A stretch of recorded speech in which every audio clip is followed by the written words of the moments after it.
Jésus était un homme de la même nature que nous. Il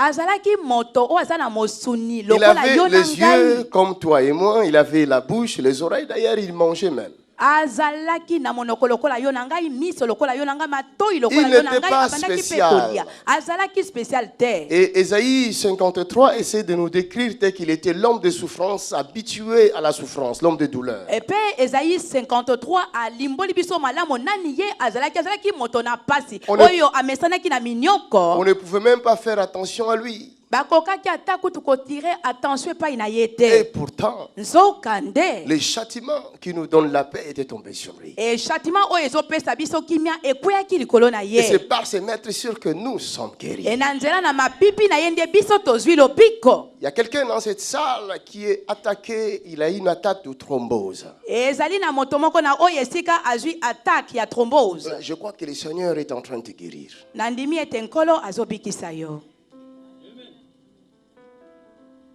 C'est ça que je reçois. Si tu es là, tu lèves ta main. On peut te voir. Je vis une attaque de thrombose. Tu es où? Acclamons le Seigneur. Acclamons le Seigneur. Jésus te guérit aujourd'hui là. Écoute bien la parole. Alors il commence à leur expliquer ce qui le concerne. Pourquoi il est là au milieu d'eux? Parce que selon les promesses, le royaume de Dieu devait descendre. Quand Dieu a parlé à Abraham, il lui a dit: quitte la maison de ton père, va dans le pays que je te montrerai. J'étais en train de méditer sur cette parole. J'ai vu qu'Abraham, il a obéi à la parole de Dieu. Il a marché jusqu'à ce qu'il est arrivé là où l'Éternel l'a envoyé. Alors il a monté des tentes. Parce que c'était l'endroit que Dieu lui avait dit: je te le donnerai. Alors il s'est enrichi. Il est resté longtemps dans ce terrain-là. Mais quelque chose m'a surpris et m'a étonné. Abraham attendait toujours les promesses du Seigneur.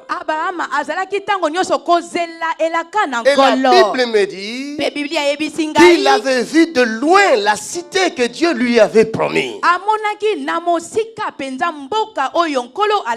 Il est arrivé sur la terre de Canaan, mais pour lui, il avait compris que ce n'était pas ça la promesse. La promesse est à venir. La cité que moi j'ai vue, ce n'est pas cette cité. Même si je vais construire dans ce pays, je ne saurais jamais construire tel que le modèle qui m'a été montré dans la vision. Allons dans Hébreux chapitre 10. Pardon, chapitre 11, verset 10. Hébreux.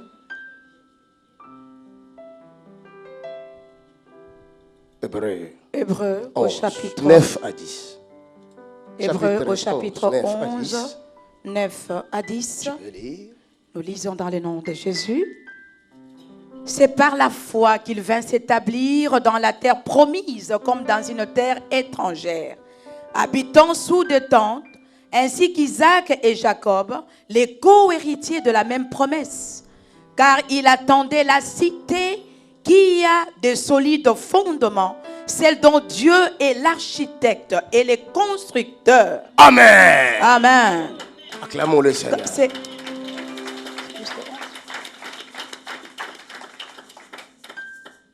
Il est arrivé à la terre promise.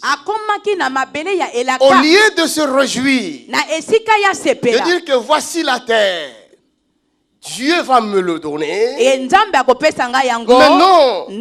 il ne s'est pas contenté de ce qu'il a vu. Ce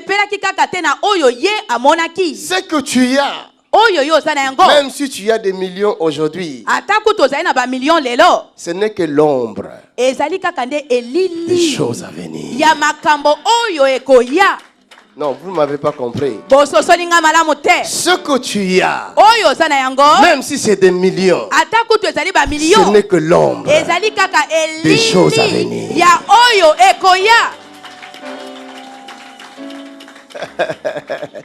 ADV, ça ce n'est rien. Ce n'est que l'ombre des choses à venir. Même si nous arrivons à construire un grand bâtiment, ça ne sera que l'ombre des choses à venir. Mais la réalité se cache en toi.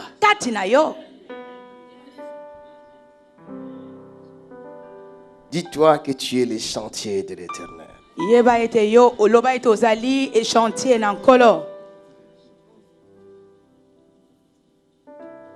Pour commencer un chantier, l'homme qui a le projet de bâtir un bâtiment, il commence d'abord par trouver les experts afin de l'aider pour trouver un terrain compatible. Alléluia. Tu es vivant. Alors, dès qu'il trouve le terrain, c'est l'édifice qu'il veut construire. Ça sera un bâtiment de 24, 25, 30 étages. Alors, il faudra un terrain solide. Et les experts vont lui dire si ça va le terrain qu'il a trouvé. Le chantier ne peut pas exister s'il n'y a pas de terrain. Chantier et coquille kozalate soki terrain ezate. Avant que le bâtiment existe, yambo bâtiment ezala, il faut que le terrain soit valable. Et sengeli mabele ezala ya malamu. Alléluia. Dieu est vivant. C'est pourquoi Jésus dit le royaume des cieux est semblable à un homme qui a trouvé un trésor caché dans un champ. Et l'homme qui l'a trouvé le cache. Et dans sa joie, il va vendre tout ce qu'il possède et achète le champ. Ce qui m'a étonné dans ce verset, le trésor, c'est ce que l'homme a besoin. Mais ce n'est pas les champs. Je peux prendre les trésors. Je peux prendre les trésors. Il a pris les trésors. Il pouvait partir. Puisque les trésors, il l'a trouvé gratuitement. Il ne l'a pas acheté. Mais il l'a trouvé dans un champ. Au lieu de partir avec le trésor, il prend son trésor, il le cache dans le même terrain. Mais cet homme, il a un terrain, il a sa maison, il a de biens. Pourquoi n'a-t-il pas pris les trésors pour l'amener chez lui et le cacher chez lui? Jésus dit à son Père dans Matthieu chapitre 17, pardon, Jean chapitre 17, il a dit: Père, ils ont cru que je suis venu de toi. Ils ont reçu ta parole. Alors je te prie de le garder dans ta vérité. Je ne te prie pas de les ôter du monde, parce qu'ils sont un trésor. Garde-les dans ta vérité.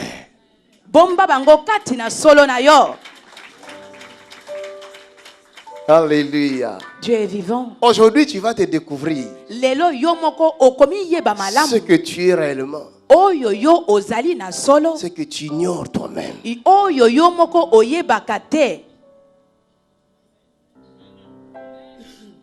Je veux dire que tu es d'abord un champ. Avant que tu deviennes un chantier, d'abord tu es un champ. Le champ de l'Éternel. Si vous voulez construire une maison, quelle que soit la maison que vous voulez construire, vous devez commencer par acheter un terrain. Il n'y a pas de terrain gratuit sur la terre. Où que vous alliez, vous ne trouverez jamais un terrain gratuit sur la terre.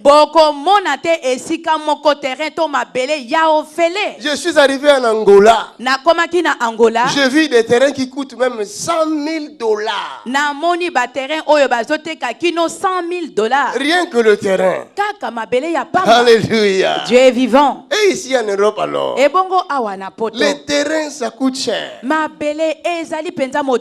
Alléluia. Dieu est vivant. C'est lui qui a semé la maladie dans ton corps. Est-ce qu'il a cherché le propriétaire de ce terrain pour demander la permission? C'est lui qui a semé le cancer dans ton corps. Ça veut dire que tu n'appartiens pas à lui, mais tu appartiens à quelqu'un.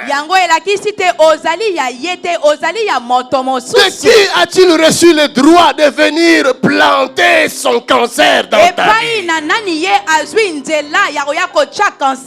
C'est lui qui s'est permis de détruire tes trompes.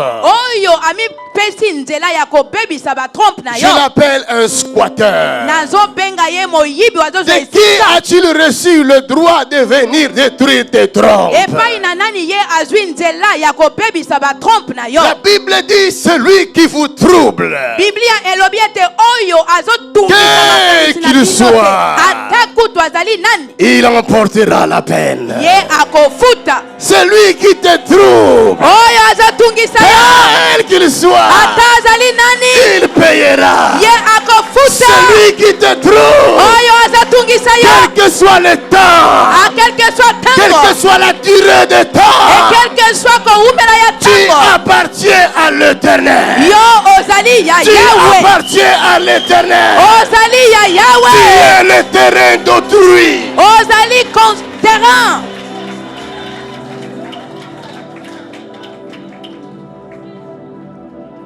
Aujourd'hui, dans la maison de Dieu, dans les champs de Dieu, nous allons déraciner, nous allons abattre, nous allons brûler